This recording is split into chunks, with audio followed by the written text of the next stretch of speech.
உங்களுக்கு ஒரு செய்தி தெரியுமா?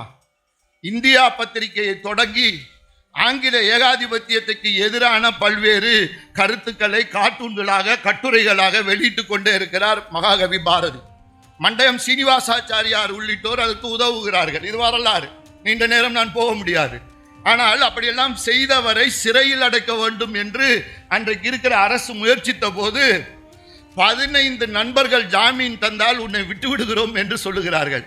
கவிஞனுக்கு ஒரு கம்பீரம் அல்லவா, என் கடமையை தானே செஞ்சேன், இதுக்கு போய் நான் கையெழுத்து வாங்குமா என்று பாரதி கேட்டான். ஆனால் பாரதி அன்பர்கள்லாம் அவனை பாதுகாத்து கொண்டு வந்து விட்டார்கள். இப்போ அதல்ல பிரச்சனை. அப்படி விடுவிக்கப்பட்ட பிறகு இந்த மேடையிலே சொல்ல எனக்கு புல்லரிக்கிறது நண்பர்களே, புதுச்சேரியிலிருந்து புறப்பட்டு தன்னுடைய சொந்த ஊரான கடையத்துக்கு போவதற்காக பாரதியும் செல்லம்மாளும் விஸ்வநாதனும் வருகிறார்கள். புகைவண்டி அந்த கடலூர் புகைவண்டி நிலையத்தில் நிற்கிறது. அப்படியே அங்கிருந்து இறங்கி ஓடுகிறார் பாரதி. எல்லோரும் பார்த்து கொண்டிருக்கிற போது அந்த கடலூர் மண்ணின் புழுதியில் நெடுஞ்சான் கிடையாக விழுந்து கும்பிடுகிறார். பார்த்து கொண்டிருக்கிறவெல்லாம் கேட்கிறார்கள், என்னப்பா உன்னை பற்றி ஒரு மாதிரி ஆளுன்னு சொன்னாங்க, நீ கரெக்டாக ப்ரூவ் பண்ணிட்ட போல இருக்கே என்று. ஆனால் பாரதி சொன்னார், தமிழனுக்கும் தமிழ் இலக்கியங்கள் மீது நம்பிக்கை உள்ளவனுக்கும் இந்த மண்ணை தொட்டு வணங்குவதை விட வேறு வேலை என்ன இருக்கிறது?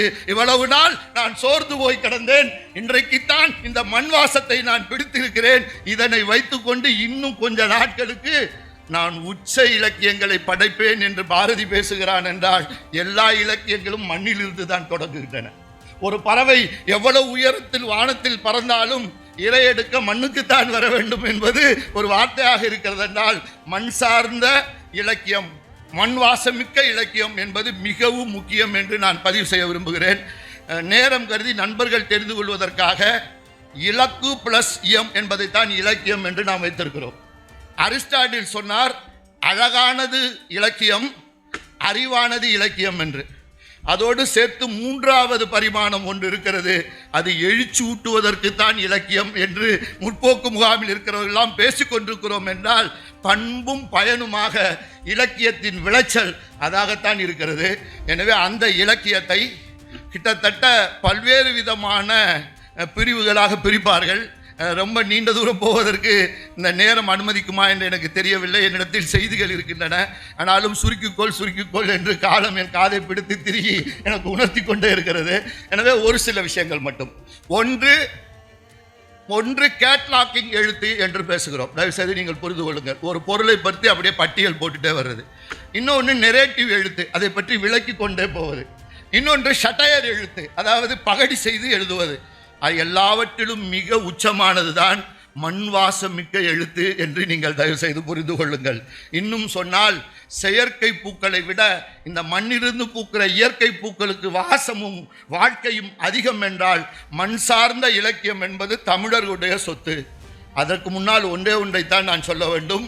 நண்பர்களுக்கு தெரிந்திருக்கக்கூடும், இருந்தாலும் நான் அதை சரியாக சொல்கிறேனா என்று கூட நீங்கள் பார்த்து கொள்ளுங்கள்.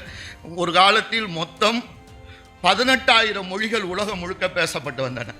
இப்போது ஒரு 7,100 மொழிகள் தான் புழக்கத்தில் இருப்பதாக சொல்கிறார்கள். இந்திய அரசின் 8வது அட்டவணையில் 22 மொழிகள் இருக்கின்றன. நண்பர்களே, நீங்கள் புரிந்து கொள்ளுங்கள், அத்தனை மொழிகளிலும் 3000 ஆண்டு பழமை வாய்ந்த மொழி இருக்குமானால் அது ஒன்று சீனம், இன்னொன்று நான் பேசிக்கொண்டிருக்கிற தமிழ் மொழி என்றால் புழக்கத்தில் இருக்கிற மொழிதான் எப்போதும் கொண்டாடப்படும் என்று நீங்கள் புரிந்து கொள்ளுங்கள். இன்னும் சொல்ல போனால் எழுதப்பட வேண்டும், பேசப்பட வேண்டும், கொண்டாடப்பட வேண்டும், இலக்கியத்தை பார்த்து கொண்டே இருக்க வேண்டும் என்றால் அதற்கு ஒரு நீண்ட பாரம்பரியம் வேண்டும். அதற்கு மண் வாசனை மிக்க எழுத்துக்கள் பயன்படும் என்று நான் நம்புகிறேன். அந்த மொழியை ஒவ்வொரு வட்டாரமாக பேசிக்கொண்டே இருக்கிறார்கள். திருநெல்வேலியில் ஒரு மாதிரி இருக்கும், ஒன்றுபட்ட தஞ்சை மாவட்டத்தில் 80 தும்போம், புதுக்கோட்டையில் ஒரு மாதிரி பேசுவோம், திருநெல்வேலியில் பேசுவோம். நீங்கள் பார்த்தீங்கன்னா இந்த வட்டார வழக்குகளை கொண்ட மண் சார்ந்த எழுத்துக்கள் நிறைய இருக்குது. அதில் முன்னோடிகள் நிறைய பேர் இருக்காங்க. அதில் பட்டியல் போடுவதற்கு எனக்கு நேரம் பத்தாது. இருந்தாலும் நீங்கள் தெரிந்து கொள்ள வேண்டும் என்றால் கி ராஜநாராயணன், நாஞ்சில் நாடன், மேலாண்மை பொன்னுச்சாமி, இப்படி வெவ்வேறு பகுதிகளிலே வந்திருக்கிறார்கள். ஆனால் தெரிந்து கொள்ளுங்கள் நண்பர்களே, தமிழ்நாட்டின் நெற்களஞ்சியம் மட்டுமல்ல தஞ்சை மாவட்டம், சொற்களஞ்சியமும் அதுதான் என்று சொன்னால் தமிழ்நாட்டு இலக்கிய வரலாற்றில் மண் சார்ந்த, காவிரி மண் சார்ந்த, ஒன்றுபட்ட தஞ்சை மாவட்டத்தின் மண் சார்ந்த இலக்கியங்களை பதிவு செய்தவருடைய பட்டியலே நிறைய இருக்கிறது. சுரதா என்பவர் புறப்பட்டு சொன்னார், இளைஞர்களை பார்த்து தன்னுடைய முதல் கவிதையிலேயே நடுவிரல் போல் தலை தூக்கு. எவ்வளவு எளிமையான கவிதை பாருங்க. நடுவிரல் போல் தலை தூக்கு, நம் நாட்டார் இன்னலை போக்கு என்று அவர் எழுதினார். அவரை உவமை கவிஞர்னே சொன்னாங்க. இளைஞர் ஒருத்தன் மீச வச்சிருந்தான்.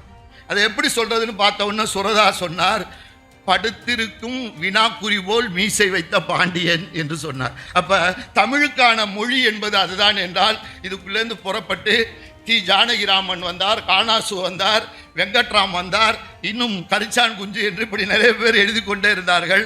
இங்கே ஒரு முக்கியமான பிரிவை நான் சொல்ல வேண்டும் என்று நினைக்கிறேன்.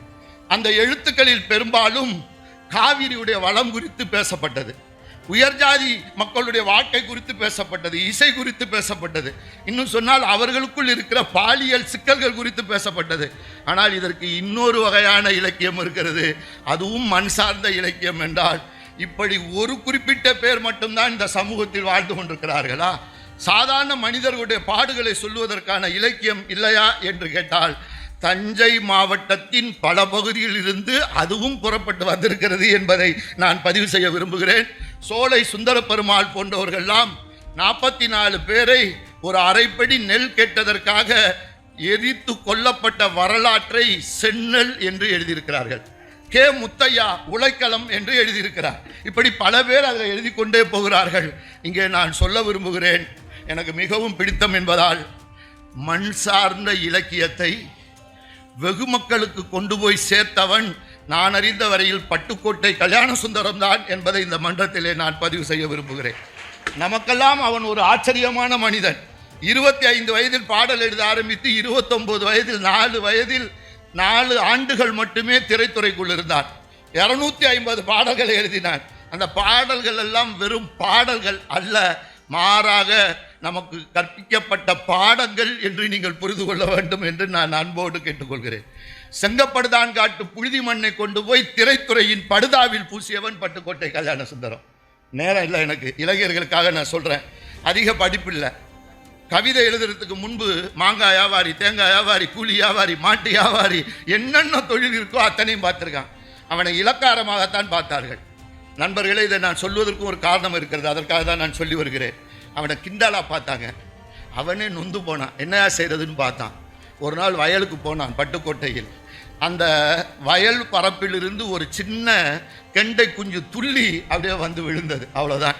இவன் எழுதினான், ஓடிப்போ ஓடிப்போ கெண்டை குஞ்சு, ரொம்ப ஓரமாக போ கெண்டை குஞ்சு, தோட்டக்காரன் வரும் நேரமாச்சு, துள்ளி குதிக்காத கெண்டை குஞ்சு என்று எழுதினான்.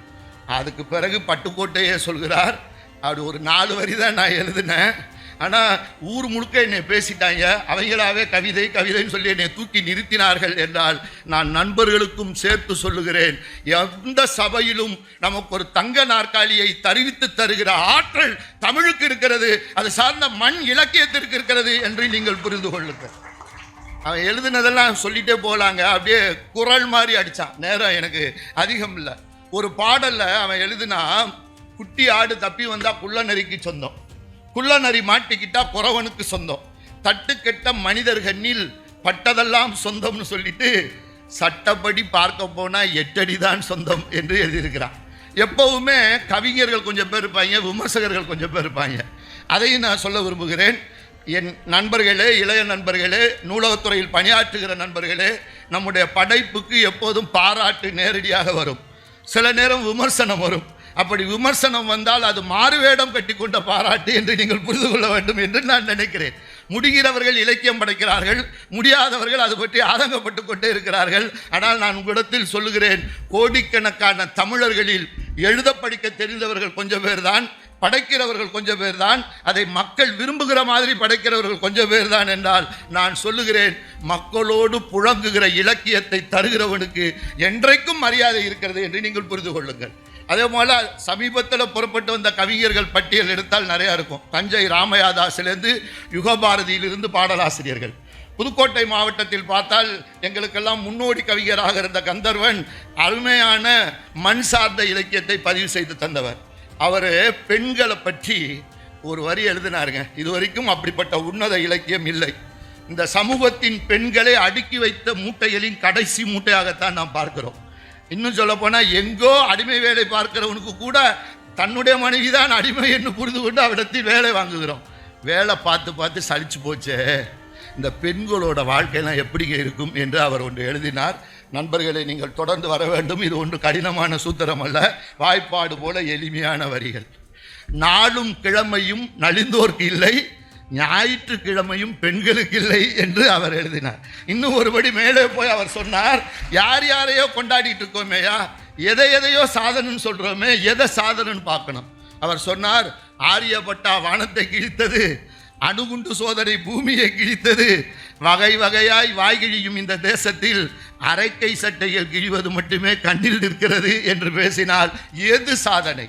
தூரத்தில் ராக்கெட் விடுவது சாதனையா, அல்லது நம்முடைய மாவட்டத்தின் மூலையில் பட்டினி கிடக்கிற ஒருவனுக்கு போய் சாப்பாடு போய் சேர வேண்டும் என்பதற்காக குரல் எழுப்புவது சாதனையா என்றால் மக்கள் இலக்கியங்கள் தான் என்றைக்கும் பேசப்பட்டு கொண்டே இருக்கின்றன என்று பாருங்கள். சிவகுமார் சார் உள்ளிட்ட நண்பர்கள்லாம் இந்த வாய்ப்பு தந்ததற்கு நான் மீண்டும் ஒரு முறை நன்றி. ஒரு முக்கியமான விஷயத்தை மட்டும் பதிவு செய்து நான் என்னுடைய உரையை நிறைவு செய்ய வேண்டும் என்று நினைக்கிறேன். அது என்னவென்றால், இலக்கியம் யாரையெல்லாம் என்ன செய்யும்? கட்சி அரசியல் கடந்து நீங்கள் யோசித்து பார்த்தால், மரியாதைக்குரிய தமிழக முதல்வராக இருந்த முத்தமிழ் அறிஞர் டாக்டர் கலைஞர் அவர்களை பற்றி நான் இந்த மன்றத்திலே பதிவு செய்ய வேண்டும். ஏனென்றால் இந்த ஒன்றுபட்ட தஞ்சை மாவட்டத்தின் திருவாரூரிலிருந்து புறப்பட்டு காவிரி கரையின் இலக்கியத்தை கொண்டு வந்து சேர்த்த முன்னோடிகளில் அவர் ஒருவர். அவர் எழுதினாலே இலக்கியங்க. ஒரு முறை கணக்கு என்கிற தலைப்பில் ஒரு கவியரங்குக்கு தலைமையேற்று பாடினார். இளைய நண்பர்கள்லாம் இருந்தார்கள். அவர் சொன்னார், 18ஐயும் 21ஐயும் கூட்டி சொல்வது மனக்கணக்கு, 18ஐயும் 21ஐயும் கூட்டி செல்வது மனக்கணக்கு, 18 21 கூட்டி செல்லுதல் காதல் கணக்கு என்று ஒரு வரியில் அடித்தார். அப்புறம் ஓரணா நாணயத்தின் விளிம்பு போல் சுருண்டிருக்கிற கூந்தல்னார். இப்போ இதெல்லாம் பிரச்சனை இல்லை, கிளைமாக்ஸுக்கு நான் வரேன். காவிரி திருவிழா என்பதால் நான் சொல்லுகிறேன், அவருடைய செங்கோலுக்குள் எப்போதெல்லாம் சங்கடங்கள் வருகிறதோ அப்போதெல்லாம் என்னுடைய எழுதுகோள் தான் எனக்கு நம்பிக்கை தந்தது என்று டாக்டர் கலைஞர் அவர்கள் சொல்லிக்கொண்டே இருந்தாங்க. உங்களுக்கு ஒன்று தெரியுமா? உடம்பு சரியில்லைங்க, அவருக்கு வைத்தியம் பார்த்துட்டு இருக்காங்க. இப்போவோ அப்போவோ என்று தவறான தகவல்களை மருத்துவர்கள் சொல்லி கொண்டிருக்கிறார்கள். படுத்து கொண்டிருக்கிறார். இப்போது நான் சொன்னது ஒன்றும் கதையல்ல, உண்மை. ரத்தம் சதையுமாக நிகழ்ந்தது. தண்ணி தண்ணி என்று ஒரு ஈனஸ்வரத்தில் அவர் கேட்கிறார். அப்போது இருந்த ஒரு சாஃப்ட் நர்ஸு ஸ்பாஞ்சில் தண்ணியை புளிஞ்சு அவரோட வாயில் 2 சொட்டு விட்டுருக்காங்க. கவனிங்க. அந்த நேரத்திலையும் கலைஞர் கரகரத்த குரலில் கேட்டாராம், ஏம்மா உன் பேர் என்னம்மா, காவேரியாம்மா அப்படின்னு கேட்டாராம். என்னன்னு கேட்டிருக்கேன். அளந்தளந்து விடுறிய எல்லாத்தையும் அப்படின்னு சொல்கிறான். நான் கேட்கிறேன், இன்றைக்கு தஞ்சாவூர் மாவட்டத்தை சேர்ந்த ஒரு இளைஞன் எழுதுகிறானே, காவேரி என்ற பெண்ணை கல்யாணம் செய்து கொண்டது தவறாக போய்விட்டது, ஒவ்வொரு முறையும் பேச்சுவார்த்தை நடத்திய பின் தான் குடும்பம் நடத்தவே வருகிறாள் என்று அவன் எழுதுகிறான் என்றால் மண்ணின் இலக்கியம் தானே. நீண்ட நீண்ட வரிகளால் சொல்ல முடியாததை மண் சார்ந்த இலக்கியத்தின் ஒற்றை வரி வென்றுவிடும் என்று நீங்கள் தயவு செய்து புரிந்து கொள்ளுங்கள். முகத்தை விட பெரிதாக சில பேருக்கு மீசை இருக்கும், ஆனால் சின்னஞ்சிறு மச்சம் உங்களை ஈர்த்து விடும் என்றால் எல்லா எழுத்துக்களையும் நீங்கள் கொண்டாடுங்கள் என்று நான் மிகுந்த அன்போடு கேட்டுக்கொள்கிறேன். புத்தகத்துக்கும் அணுகுண்டுக்கும் சின்னஞ்சிறு வித்தியாசம்தான். புத்தகத்துக்கும் அணுகுண்டுக்கும் சின்னஞ்சிறு வித்தியாசம்தான். அணுகுண்டு பற்ற வைக்கிற போது மட்டும் வெடிக்கிறது, புத்தகங்களோ திறக்கிற போதெல்லாம் வெடிக்கிறது என்று சொன்னார்கள். முடிந்த அளவுக்கு வாசியுங்கள், முடிந்த அளவுக்கு யோசியுங்கள், மக்களோடு கொண்டாடுங்கள். பலாப்பழ வாசம் பிடிக்கிறோம், கருவாட்டு வாசம் பிடிக்கிறோம், சந்தன வாசம் பிடிக்கிறோம், பூ வாசம் பிடிக்கிறோம். இனி முடிந்த அளவுக்கு புத்தக வாசத்தையும் பிடியுங்கள், அதிலும் குறிப்பாக மண் வாசத்தை பிடியுங்கள். நம் மண் வாசம்தான் நம்ம இன்னும் உயர்த்தும். அதற்கான 4 கூறுகளாக என்ன சொல்லப்பட்டிருக்கிறது என்றால், மண் சார்ந்த எழுத்துக்கள் முதலில் மக்களிடமிருந்து விடுகதையாக மலர்கிறது, பிறகு கதையாக வருகிறது, பிறகு கவிதையாக வருகிறது, பிறகு நாடகமாக வருகிறது என்றால் எல்லாமே மண் சார்ந்த எழுத்துக்கள் தான். அந்த எழுத்துக்களால் நாம் உயர்வோம் என்று சொல்லி எல்லா எழுத்துக்களையும் உயிர் எழுத்துக்களாக நாம் மாற்றுவோம். நம்மிடம் ஒரு துடிப்பாக இருக்கட்டும். தமிழுக்கே இருக்கிற ஆயுதம் போல் நம்முடைய மண் சார்ந்த எழுத்துக்கள், மண் வாசமிக்க எழுத்துக்கள் நமக்கு ஆயுதமாகட்டும் என்று சொல்லி இந்த நிகழ்வின் வெற்றிக்காக உழைத்திருக்கிற அனைத்து நண்பர்களுடைய வேர்வை துளிகளையும் தொட்டு என் நெற்றிக்கு பொட்டாக இட்டுக் கொண்டு நான் விடைபெறுகிறேன்.